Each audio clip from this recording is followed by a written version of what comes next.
కారం రంగు రుచితో ఉంటుంది. ఆచి మిరపపొడి అదరగొట్టే కారం రంగు రుచి. ఆ భూములను వదులుకోం, న్యాయ పోరాటం చేసి ఆ భూములను సాధించి అక్కడ ఐటీ కంపెనీలు పెడతాం. సీఎం రేవంత్ చేసిన ఈ వ్యాఖ్యలు కంచ గచ్చిబౌలి భూముల గురించి అనే విషయం ప్రత్యేకించి ప్రస్తావించాల్సిన అవసరం లేదు.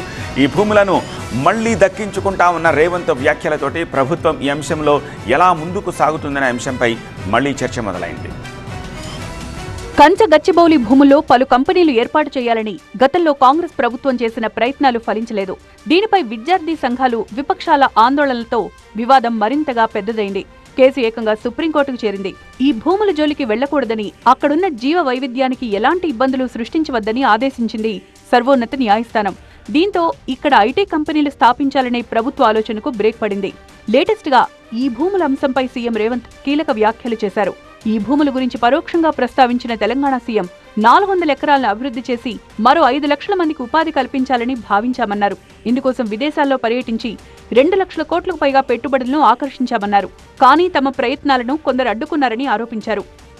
గచ్చిబౌలి స్టేడియం పక్కన ఒక 400 ఎకరాల అభివృద్ధి చేస్తే ఇంకొక 5 లక్షల మందికి ఉద్యోగాలు కల్పించాలి, 1,00,000 కోట్లు పెట్టుబడులు తీసుకురావాలని విదేశీ పర్యటనలు చేసి అమెరికా, జపాన్, సౌత్ కొరియా లాంటి, సింగపూర్ లాంటి దేశాలలో పర్యటన చేసి దాదాపుగా 2,25,000 కోట్ల రూపాయలు పెట్టుబడులను ఆకర్షించి ఇవాళ సంస్థల్ని ప్రారంభించడానికి ప్రయత్నం చేస్తే ఈ రోజు పానకంలో పుడకలాక దాన్ని అడ్డుకున్నారు. అయితే ఈ అభివృద్ధిని అడ్డుకోవాలనే ప్రయత్నాలు తాత్కాలికమే అన్నారు సీఎం రేవంత్.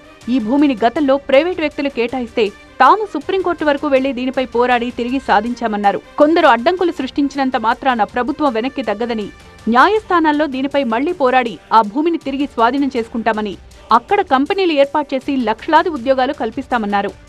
ఇది తాత్కాలికమే. ఆ భూమి 2002-03లో ఎవరికో ప్రైవేటు వ్యక్తులకు కేటాయిస్తే 2024లో సుప్రీంకోర్టు వరకు వెళ్లి కొట్లాడి 20 సంవత్సరాల పోరాటం తర్వాత ఆ భూమిని వెనక్కి రాష్ట్ర ప్రభుత్వానికి తీసుకొచ్చినాం. ఈరోజు ఎవరో కొందరు అవాంతరాలు, అడ్డంకులు కల్పించినంత మాత్రాన ప్రభుత్వం వెనక్కి తగ్గదు.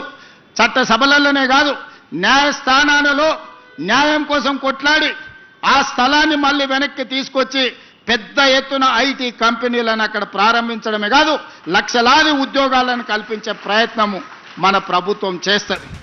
సీఎం రేవంత్ వ్యాఖ్యలను బట్టి ఈ భూములను తిరిగి ప్రభుత్వం పొందేలా న్యాయ పోరాటాన్ని చేయాలనే ఆలోచనతో ఉన్నట్టు కనిపిస్తోంది.